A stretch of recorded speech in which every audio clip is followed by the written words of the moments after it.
And if you can come out and support that, that'd be another good way to serve the cause. So it's not just the Democrats that are trying to register the voters, but that we're at least there. I don't remember who said it, but 90% of life is just showing up. So we should at least show up. And good work to other workers involved in this project. The Redlands Crazy Train rolls on, and to learn more, go to IE Transit Alliance on Facebook. And again, people are just doing things. Tamara, you here? Stand up. Tamara Madai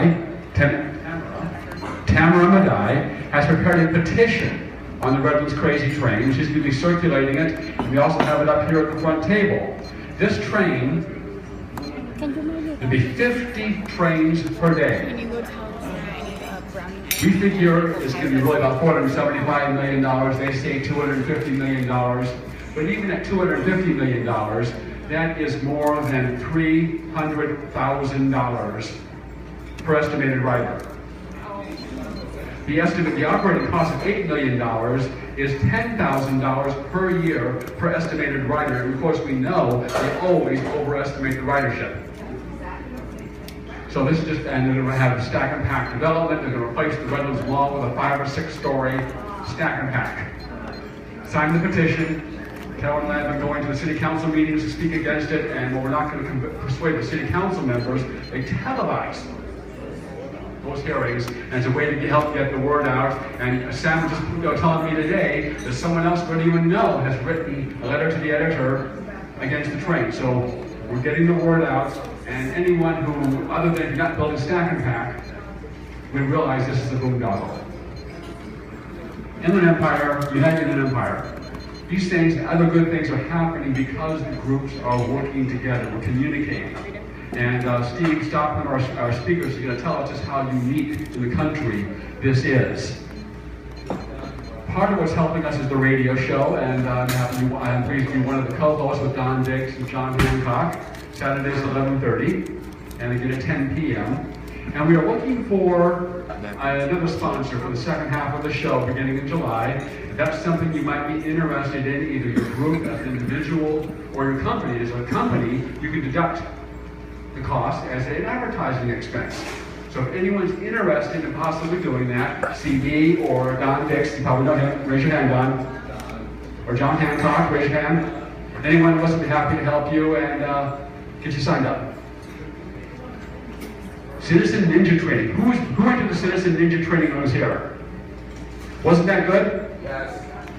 Oh, come on, be more enthusiastic than that. That's better. It's a really good program. The San Benito County Federated Republican Women are going to put this on here on June 27th, and you can get a ticket on Eventbrite. It's a really great program, and I would encourage that to your attention. There's no issue more important than amnesty and immigration. The Democrats are remaking our country through the massive influx of legal and illegal immigration. Ann Coulter has written a great new book on this, Adios America. She's going to be in Ontario July 9th, hosted by our friend Don Dix and his partner Jen. So that's going to be a great program, and you can get your tickets on AM 590, The Answer. Now, if our friend Mr. Dix would come up here, and he's going to briefly tell us about his National Insecurity Briefing on July 11th. Don. Thank you, Greg. Good evening.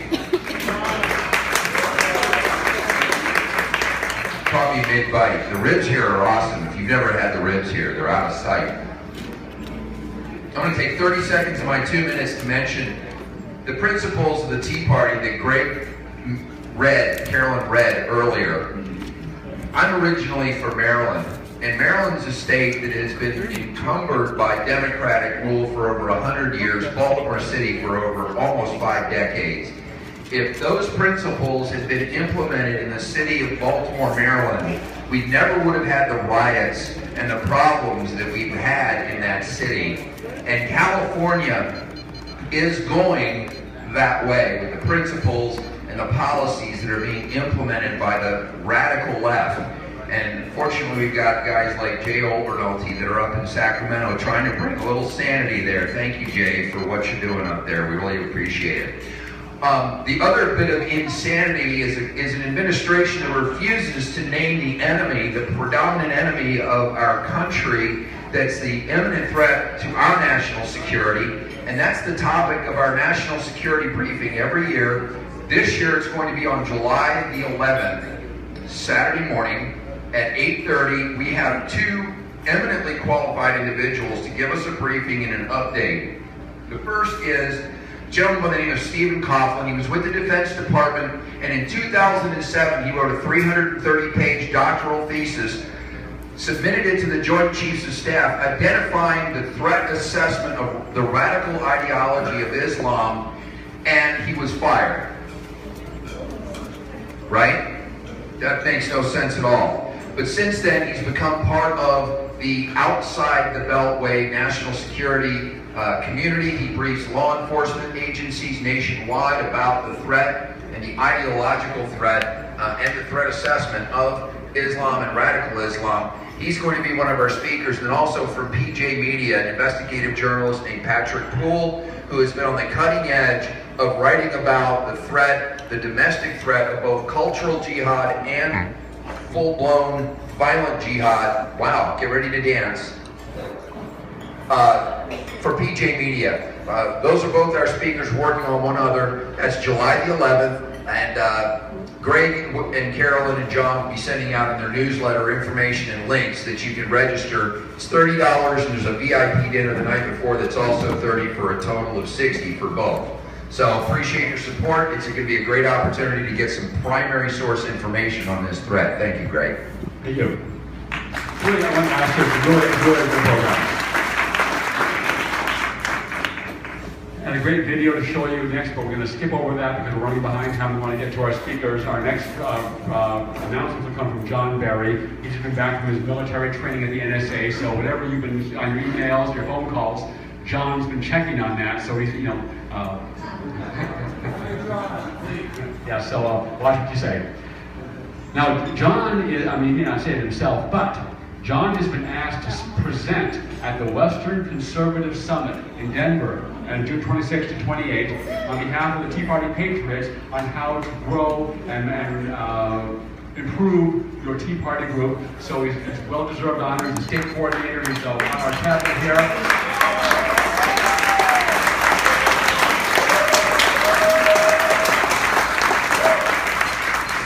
John Barry is now recognized for 2 minutes. Okay. Thanks, guys. Real honor, real quick, I'm also wear many hats, including one as a petition, or the canvassing chairman. Some petition news. We are going to be facing a record number of petitions on the 2016 ballot because there was a very low, it's based on the threshold of the number of people who turned out in the last election. Anyway, things like marijuana legalization and the tax on Proposition 13 are going to be on the 2016 ballot. So we need to keep you opposed what not to sign and what to vote against is what to vote for. Now, things we like, in late June, the Privacy for All students are going to start collecting signatures to ban the co-ed bathroom law, extending it to public facilities across the state. We're hoping, fingers crossed, to have that at our July 4th booth by the time those petitions will be rolling out. Pasadena TPAC, if you remember Mike Alexander, he's spoken here a few times. By December, they expect to have one on the street that will authorize school vouchers for private schools, and that should be coming out in December. Utility users tax. Mike Alexander, the communities of Colton, Rialto, San Bernardino, and Upland, we need people to come and sign on as sponsors just so they can start authorizing, just so they can go and start circulating petitions in those communities to repeal the utility tax. And the way they get us is through the utility tax. Because it's a fee, it doesn't take the same threshold to increase your taxes. Okay, Western Conservative Summit. I am absolutely honored that the National Tea Party Patriots have recognized the Redlands Tea Party Patriots and all the work we do. And they want to take what we've done here and expose it to a national audience. So June 26th through the 28th, I will be flown to Denver, Colorado. Jenny Beth Martin, Scott Walker, for the keynote speakers. Ben Carson has been invited, he hasn't confirmed yet. I'm one of 2 state coordinators in the state of California for the Tea Party Patriots. My job is to help new groups get started and grow and get networked into the Tea Party Patriot Network, which is rapidly growing across the country. We have experienced lots of success in Southern California. And a lot of it comes down to contact and caring and network and talking and phone calls, which is a lot of what I do, but it takes people like you, especially like Kathy and Sean Ponce from the Freedom Tea Party, from the Desert Tea Party, from all the Chino Tea Party, to do all the things you're doing. I just facilitate, but you do the work. And what's important is these groups go out and get into the public and help us grow. And it's amazing how we magnify our numbers just through a few people who care enough to get off the couch and into the game. So again, it's not me, it's you. I just help facilitate that. Anyway, the Tea Party Patriots, they're paying for my hotel, they're paying for my airfare. So I usually send them about $100 a year. I'm going to send them an extra $50. If you want to give them something else to put in this envelope, I would appreciate it. Also, the Tea Party Patriots have greatly improved their website. There are a lot of toolkits for the activists from A to Z on amnesty, Obamacare, everything. So please, please, please, go to teapartypatriots.org, teapartypatriots.org, sign up, and look for your respective Tea Party group, right? Whether it's the Freedom Tea Party or the Chino Tea Party, they're listed, and affiliate yourself with those groups. That's going to really get you into the network and give you a lot of the information you need to get it working with the Tea Party. So they've really made their website very user-friendly and very robust. And also, I'm the editor of the Redlands Tea Party newsletter, so we have a form down here. Please sign legibly, no doctors, legibly, on the sheet. One of my goals is I use this Tea Party as our newsletter as a vehicle to help your group get its word out. We're up to almost 1,700 people on our newsletter subscription, and almost 1,000 people on Facebook, and I forgot Twitter, well over 1,200 I think for that. So make sure I get your information so we can put it out to help your group get, because people in power, I've seen the email, read our newsletter because they're scared of what we do. So make sure your information's on there and I get your flyers out in our newsletter. And again, I'm very honored that the National Tea Party Patriots specifically asked me to talk to a national audience of about 200 people in our breakout session about what we're doing right in Redlands. Thank you very much. It wouldn't have We're very honored to have Owen John Gary. We appreciate everything that he does for the cause.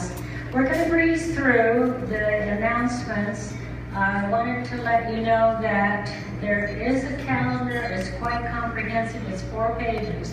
If you didn't get a copy, please make sure that you do before you leave tonight. And also need to let you know that in July, we will not be holding a meeting here, but we will be in Sylvan Park on July 4. So we could sure use some more people to come out and enjoy it with us. So if you're available, please do that. But most important, we have a great event coming up in August. August 8th, it's a Saturday night, and this is kind of a party time, so come and please bring a friend. This is a good opportunity to bring someone new and get them involved in the cause, because without the people, we are not going to make our goals. So let's get to work on that. And our brochures on the party, sign up on Eventbrite for that. There are a couple people that walked in late, and I'm going to ask Greg to take the microphone down to Richard, if Richard Marshall would introduce his guests. They're here for, I believe, the second time, so. Okay, I think the last meeting, I got up and talked about a new gun store that opened up in Redlands. Some of the owners were here, and I didn't get a chance to introduce them. Well, the one brother who's a doctor, obviously he didn't make it tonight, and the father didn't make it, but the son, George, made it, excuse me, and the cousin who owns the Muffin Bakery in Redlands. I think most of you know Redlands, where it's located on the corner. Anyway, he donated 2 gift cards tonight for the raffle, and the Gun Boss Armory is pretty active. And the first time they came to the Tea Party last month, they were just like blown away, and they said, this is exactly what our beliefs are. And because they're Lebanese Christians, they know what the Second Amendment means in the United States, and this is one of the reasons that they opened a gun store. But I'd like to introduce George. And Tony. Thank you guys for coming, and whatever needs you have for protection, please see these guys. We're happy to have you here. Tony, show them your t-shirt.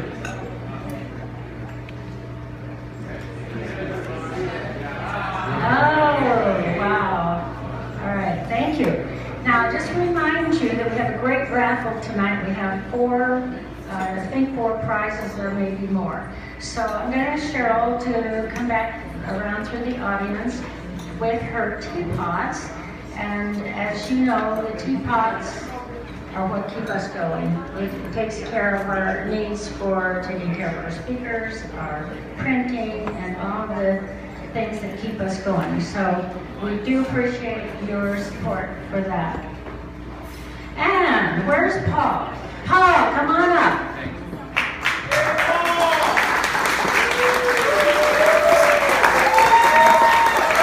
Paul's brother does not need an introduction. And I told the guys, I want to introduce Paul tonight. And all I'm going to say is, Paul is a friend. He's a real friend. He's a family man. He believes in honor. He believes in serving his country. And he's the kind of man that we need to represent us in Congress. Turn the meeting over to Paul. Thanks for the introduction. It always feels like homely. You know, when you come here and you look around. Remember the TV show Cheers when Noel walked in? You kind of get the same sense when you walk in. Because you're amongst family and friends. You're all here for the same reason and the same purpose. So what I'm going to talk to you a little bit about tonight is a book that I authored called Eternal Battle Against Evil. And by the way, I'd be happy to donate one at the top here for a raffle prize. I bought some extra ones at the top if you'd like to take one home.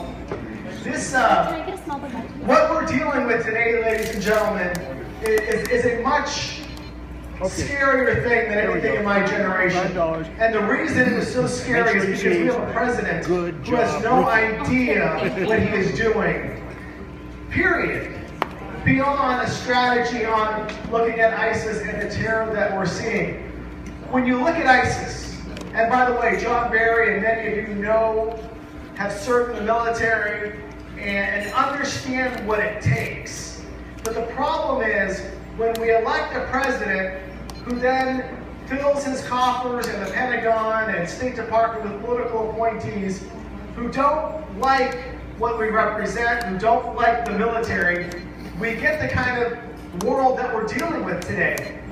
And it's very concerning for me as a father with 4 kids. But what kind of community or country we want to see our kids raised in? Because I don't think this nation can survive another 8 years of somebody like this president, which is why the 2016 election is so critical. Thanks, So critical, ladies and gentlemen, I think to the very survival of who we are and what we do and what we believe. We're obviously being attacked from within by far leftists, and now we've got the outside, where we see ISIS trampling across the globe into 16 countries and beyond. If you remember the old World War II movies and you watch the black and white maps of Nazi Germany conquer Europe, we are dealing with that revisited today with an ideology that is making its way through the Middle East, through Africa, and I believe into Latin America and into the US here shortly. So what do we do? Well, back then we had America's Greatest Generation fighting that fight head on. Today we don't have that. Our enemies don't fear us, Redlands are laughed at, and our allies don't trust us. It is laughable, it is inexcusable to know that we have a so-called 60-member coalition today that is fighting ISIS. That is an utter embarrassment. We don't have that. And it's because we don't have American leadership in the world. When we look at how to combat ISIS, we need to accept the fact that there is good and there is evil in this world. And this president said something stark during his first inauguration speech. And I tell people, compare that to the JFK speech. Light and day difference. But this president, in his inauguration speech, talked about extending a hand out to evil for negotiation. Ladies and gentlemen, Americans don't do that. We take a sword and we thrust it into the heart of evil so we can preserve our democracy. Today, this president is negotiating with Iran, negotiating terrorists out of Gitmo into other parts of the world. He has abandoned the very principles that have made this nation strong. And so we have to look at this, that we're up against the starfish of an enemy. That it really has no head. It's not like a spider. We need to continuously do all we can to minimize its effects. Because if we don't enact a good strategy for minimizing and fighting and defeating ISIS and that crazy ideology, they will replicate the Latin American drug trade routes in this country and come right across our porous border. I'm going to show you briefly a quick video that describes my book, which I authored 4 years ago, and I think it's quite timely here today. It's not wrong. No. It's okay. We understand. We already established that. Don't take that. I ain't fighting. There's actually a... Where's your cat card? Do you know what? National Guard officer here. Yeah, I'm saying. That's awesome.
That served in Iraq, served in Afghanistan. Ladies and gentlemen, we won. We won in Iraq. It is this president who has lost Iraq for the next generation. We look at the surge in 2008, shrinking Al-Qaeda by 90%, focusing in on that money, and all the blood and treasure, losing Fallujah, Mosul, and cities in between, Tikrit, falling to ISIS, is an utter shame and disgrace to the men and women in uniform. But here's the biggest disgrace. This president brought home our men and women early because he wanted to keep some ridiculous campaign promise almost a guarantee that I'm going to have to send my 4 children forward to finish a very brutal war that is going to be on our doorstep shortly. And so because of this, I've had an opportunity to speak about terrorism across the country, to go on CNN and Fox and others, and do a lot of writing. But I've also written a lot about this congressional race. We've written about the person that we have in there right now and what we can do to turn the tide. My opponent in Congress believes our #1 job in the military is to fight global warming. And you heard that before our debate. He is somebody who has signed on to the Iran deal. He is somebody who has voted 96% with Nancy Pelosi. We've got a new ebook coming out, which is going to be a groundbreaking experience, we think, for us on the right on understanding what the left does to fight back. The left in our race mailed out 27 negative mailers, doing all they could to destroy the good work that you did every single day in our communities. They put up $4 million in TV commercials like this, where they called us everything from radicals to extremists. And they did that because we were winning. They then brought out Clinton and they brought out Biden in this district. They spared no expense in doing what they could to fight for this seat. Well, this seat now, ladies and gentlemen, is a #1 target for the Republican Party to win back.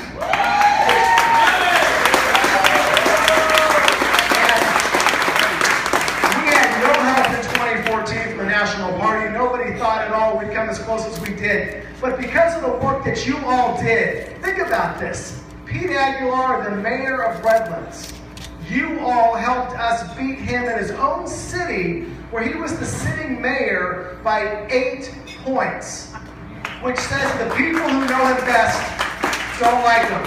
We defeated him in my home city of Rancho Cucamonga by 14 points. Yet we only have a 3% voter registration advantage. We win when we have the resources to talk about our message and what we want to do. Look, it's a tough race. I get it. We're in California. I get it. But I am never going to sway or move to the middle for whatever that is. I'm a conservative, God-loving, God-fearing, conservative Christian, pro-life American who supports our military.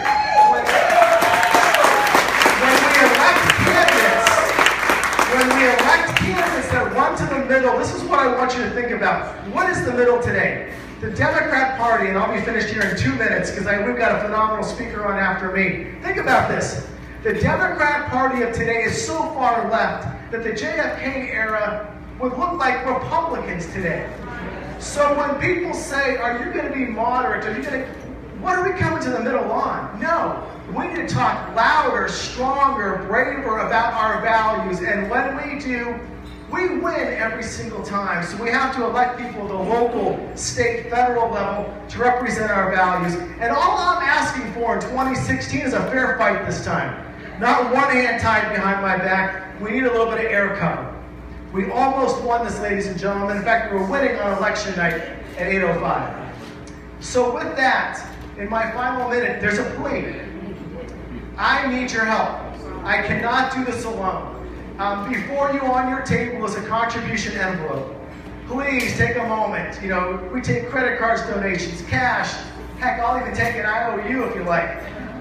But then, when you get a chance, come fill up this boot because we're very symbolic about this. We want to give Pete Aguilar, and that's his new name because of how he ran his race, Pete Aguilar the boot in 2016. So please help join us. This boot will be at the front of the table. Please come help fill this up so we can return conservative values to the Inland Empire. And lastly, thank you to your leadership, to all that you represent. Because think about this. You are literally what stands in the way between sheep going with the herd and then awakening the